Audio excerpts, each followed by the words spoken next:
Hello everyone. Last video में हमने chapter 1 का फर्स्ट पार्ट किया था। अब हम उसके आगे कंटिन्यू करते हैं।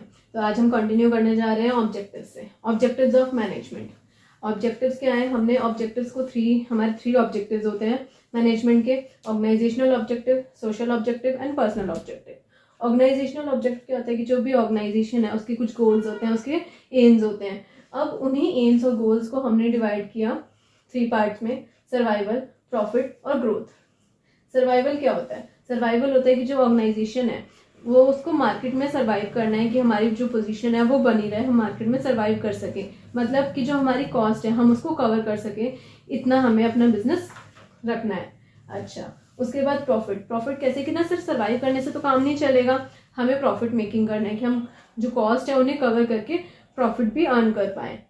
अच्छा, उसके बाद हम बात करते हैं ग्रोथ के बारे में। ग्रोथ, सर्वाइव कर रहे हैं, हम प्रॉफिट अर्न करने, तो हम अपने बिजनेस को ग्रो करें। अब हमारा बिजनेस ग्रो हो रहा है, हमें कैसे पता चलता है? इसकी कुछ मेन चीज़ें होती हैं, जैसे कि हमारे सेल्स में इंक्रीज हो रहा है, हम अपने बिजनेस को एक्सपेंड कर पा रहे हैं, ठीक है, हम अपने एम्प्लॉयज़ में इंक्रीमेंट कर रहे हैं, एम्प्लॉयज़ बढ़ा रहे हैं। इन चीज़ों से हमें पता चलता है कि हमारा बिजनेस जो है वो ग्रो कर रहा है। अच्छा, उसके बाद हम बात करेंगे सोशल ऑब्जेक्टिव के बारे में। सोशल ऑब्जेक्टिव के बारे में कैसे? कि जो हमारी ऑर्गेनाइजेशन होती है वो एक सोसाइटी के दायरे में होती है और सोसाइटी के एनवायरनमेंट के कुछ रूल्स होते हैं, इसलिए हमें अपने सोशल ऑब्जेक्टिव्स को भी ध्यान रखना होता है। अगर हमें किसी भी मार्केट में स्टे करना है तो हमें सोशल ऑब्जेक्टिव्स को साथ में ले लेके चलना ही होता है। ये नहीं कि सिर्फ हम ऑर्गेनाइजेशनल ऑब्जेक्टिव्स को ही ध्यान रखें ना, सोशल ऑब्जेक्टिव्स भी बहुत इंपॉर्टेंट होते हैं। सोशल ऑब्जेक्टिव कैसे? कि भाई हमारे जो प्रोडक्ट्स हो वो इको फ्रेंडली हो, हार्मफुल ना हो, ठीक है, हम जो प्रोडक्शन के मेथड यूज करते हो वो सही हो, इको फ्रेंडली हो, हार्मफुल ना हो, ठीक है, हम एम्प्लॉयमेंट अपॉर्चुनिटीज प्रोवाइड कर रहे हैं, जिससे कि सोशल वेलफेयर के वर्क कर रहे हैं। इस टाइप के जो ऑब्जेक्टिव्स होते हैं वो हमारे सोशल ऑब्जेक्टिव्स होते हैं, ठीक है। फिर इसके बाद हम बात करते हैं पर्सनल ऑब्जेक्टिव, कि जो हमारे जो पर्सनल है, जो हमारे ह्यूमंस हैं, एम्प्लॉयज़ हैं, हमें उनका भी ध्यान रखना होता है, क्योंकि जो हमारे एम्प्लॉयज़ हैं उनकी भी अपनी पर्सनल नीड्स होती हैं, इसीलिए वो उन्हीं को फुलफिल करने के लिए वो हमारी ऑर्गेनाइजेशन में जॉब कर रहे हैं। तो हम उनका भी ध्यान रखते हुए कि भाई उन्हें कॉम्पिटिटिव सैलरी मिले, टाइम पे सैलरी मिले है और अच्छी सैलरी मिले, time to time perks available हो पाए, पेयर रिकॉग्निशन की जो रिस्पेक्ट डिजर्व करते हैं, कि भाई हर एक को अपने काम के साथ रिस्पेक्ट भी मिले। पर्सनल ग्रोथ एंड डेवलपमेंट, कि वो चाहेंगे अगर हम अच्छा काम प्रोवाइड कर रहे हैं, अच्छा काम कर रहे हैं, तो हमें बोनस है, इंक्रीमेंट, हमारा प्रमोशन हो, ठीक है। इस तरह से हमारे ऑब्जेक्टिव। अच्छा, इसके बाद हम आगे चलेंगे इंपॉर्टेंस पे। इंपॉर्टेंस ऑफ मैनेजमेंट, भाई मैनेजमेंट की क्या महत्व है। अच्छा, अब हम इंपॉर्टेंस को हमने जिससे डिवाइड किया: achieving group goals, achieving personal objective, increases efficiency, development of society, dynamic organisation, ठीक है। ये हमारे 5 इंपॉर्टेंस हो गए, ठीक है।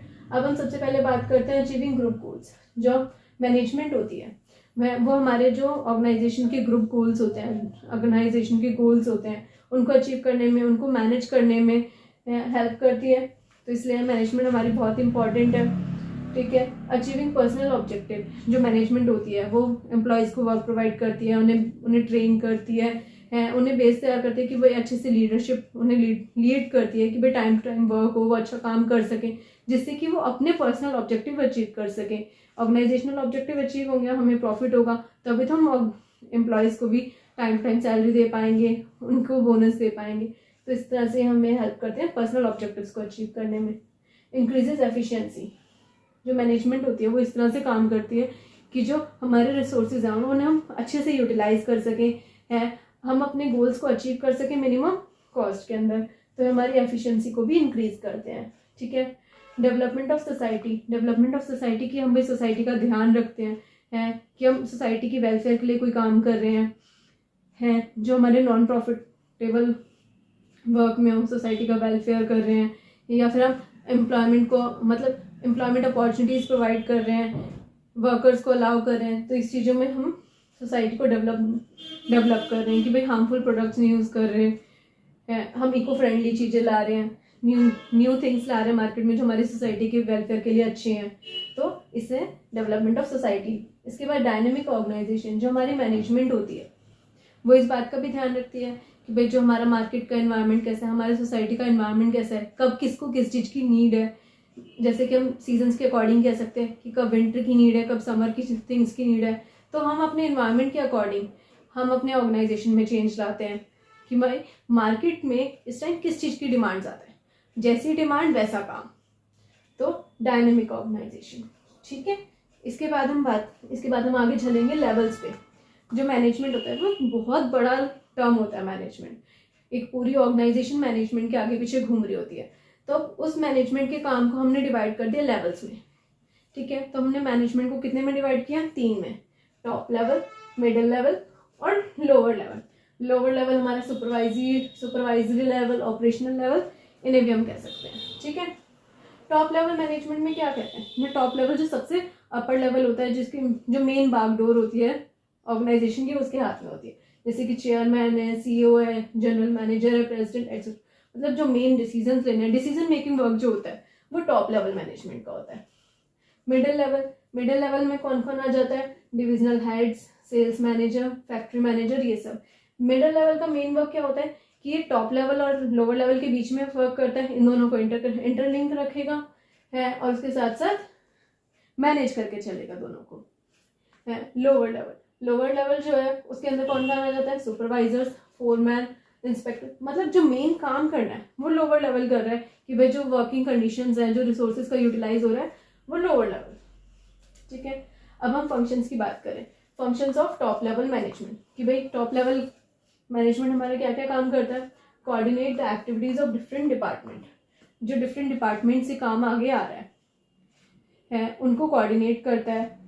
ठीक है, responsible for the welfare and survival, जो टॉप लेवल होता है वही रिस्पॉन्सिबल होता है कि भाई सर्वाइवल और वेलफेयर, ऑर्गेनाइजेशन की ग्रोथ कैसी चल रही है, सर्वाइवल कैसे है, उसकी वेलफेयर कैसे, तो उसके लिए रिस्पॉन्सिबल कौन, डिसीजन मेकिंग कौन, टॉप लेवल। ठीक है, फॉर्मुलेट ओवरऑल गोल्स, जो ऑर्गेनाइजेशन के ओवरऑल गोल्स है तो उनको चलाएगा कौन, बताएगा कौन, उनके लिए डिसीजन कौन लेगा, उनके लिए पॉलिसीज कौन बनाएगा, top level management. Contact with outside world, top level का ही काम होता है कि भाई वो आउटसाइड वर्ल्ड से कांटेक्ट करके रखे, मार्केट में क्या चल रहा है, किस मार्केट में क्या चाहिए, किस टाइप का एनवायरनमेंट है, तो वो काम टॉप लेवल मैनेजमेंट। ठीक है, functions of middle level management. Guys ये मिडिल लेवल है, ये गलती से लोअर लिखा गया है। ठीक है, ये थोड़ा सा मिस्टेक हो गया है।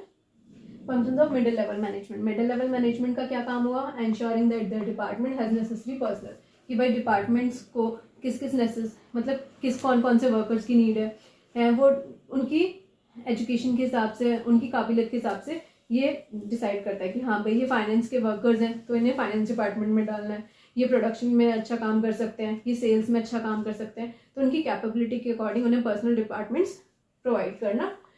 ठीक है, interpret the policy frame by top level, जो टॉप लेवल ने पॉलिसीज प्रोवाइड करी हैं उन्हें समझाना, उन्हें इंटरप्रेट करना, ये मिडिल लेवल का काम।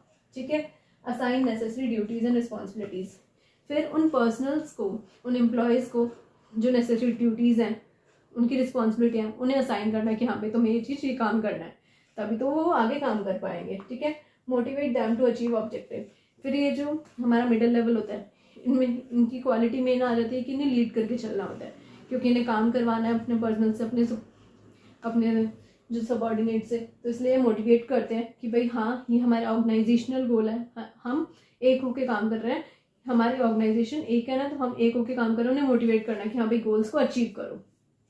ठीक है, कोऑर्डिनेशन विद अदर डिपार्टमेंट, और ये ही दूसरे डिपार्टमेंट से कोऑर्डिनेट करके चलते हैं कि हाँ भाई किसमें क्या क्या नीड्स है। अच्छा, इसके बाद हम आगे पढ़ेंगे functions of lower level management, overseas the efforts of workers, ये सब देखते हैं कि जो वर्कर्स हैं वो क्या क्या एफर्ट कर रहे हैं। ठीक है, कौन कितना काम कर रहा है, किस हिसाब से कर रहा है, मतलब एक वर्कर तो ऐसा हो जो नहीं कर रहा, एक कर रहा, तो जो काम कर रहे हैं उनके वर्क्स को अप्रिशिएट करना, उन्हें ओवरसी करना, देखना। ठीक है, एंश्योरिंग अवेलेबिलिटी ऑफ रिसोर्सेज, और फिर ये इंश्योर करेंगे कि वर्कर्स जो काम कर रहे हैं उनके पास रिसोर्सेज प्रॉपर हैं या नहीं, किस चीज़ की कमी तो नहीं है, मशीनें प्रॉपर चल रही है नहीं चल रही हैं, इस टाइप से वह इंश्योर करते हैं। प्रोवाइडिंग गुड वर्किंग कंडीशन, ये एक गुड वर्किंग कंडीशन प्रोवाइड करते हैं, जैसे कि मतलब कि गुड इन्वायरमेंट हो ऑर्गेनाइजेशन में, मतलब गुड इन्वायरमेंट हो, अच्छे से कोऑर्डिनेट करके चल रहे हो सबके बीच में, अच्छे से गुड वर्किंग कंडीशन, मतलब जितना वर्किंग कंडीशन गुड होगा उतना ही वर्क हमारा गुड हो पाता है। Providing guidance training to workers, फिर इनका ही काम होता है कि ये जो वर्कर्स हैं उन्हें ट्रेन करते हैं, उन्हें ट्रेनिंग प्रोवाइड करते हैं कि भाई किस तरह से उन्हें काम करना है, किस डायरेक्शन में काम करना है।